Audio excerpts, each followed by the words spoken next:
Iqtisodiyot va pedagogika universitetining qadrli bitiruvchilari va o'qishni tamomlagan yoshlar diqqatiga. Endilikda siz uchun maxsus imkoniyatlar taqdim etiladi. Milliy bank kelajak tadbirkori loyihasi doirasida qadrli yoshlarimizga bir qator qulay shartlarda imtiyozli kreditlarni taqdim etadi. Endilikda siz o'z biznesingizni boshlashingiz yoki tadbirkorlikni kengaytirish imkoniyatiga ega bo'lishingiz mumkin.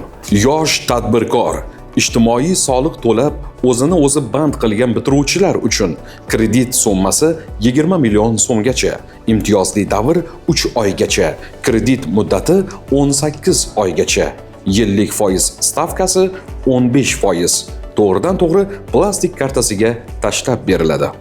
Business Start yakka tartibdagi tadbirkorlar yoki yuridik shaxs tashkil etgan bitiruvchilar uchun kredit summasi 300 million so'mgacha, imtiyozli davr 1 yilgacha, yillik foiz stavkasi 15%, kredit muddati esa 5 yilgacha. Kredit oluvchi direktor yoki ta'sischi bo'lishi talab etiladi. Garov ta'minoti talab etiladi.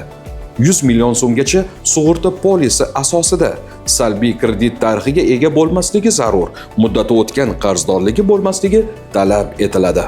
Business Progress yakka tartibdagi tadbirkorlar yoki yuridik shaxs tashkil etgan bitiruvchilar uchun kredit summasi 2 milliard so'mgacha, imtiyozli davr 2 yilgacha, yillik foiz stavkasi 15%, kredit muddati 7 yilgacha, kredit oluvchi direktor yoki ta'sischi bo'lishi talab etiladi. Garov ta'minoti talab etiladi. Kamida 2 ta ish o'rni yaratish kerak, salbiy kredit tarixiga ega bo'lmasligi zarur, muddati o'tgan qarzdorligi bo'lmasligi talab etiladi.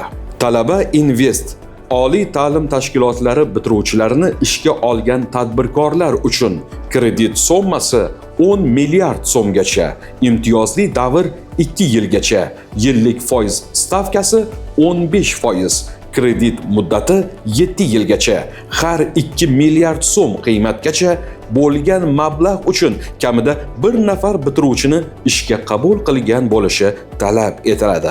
Shartlar bajarilmagan taqdirda kredit foizi tijorat stavkasida o'zgartiriladi. Garov ta'minoti talab etiladi. Salbiy kredit tarixiga ega bo'lmasligi zarur, muddati o'tgan qarzdorligi bo'lmasligi talab etiladi. Kredit olish shartlari bilan batafsil tanishish uchun va kreditni rasmiylashtirish uchun Iqtisodiyot va pedagogika universiteti marketing va talabalar amaliyoti bo'limiga murojaat etishingiz mumkin bo'ladi. Kelajak tadbirkori loyihasi doirasida o'z imkoniyatlaringizni ro'yobga chiqaring.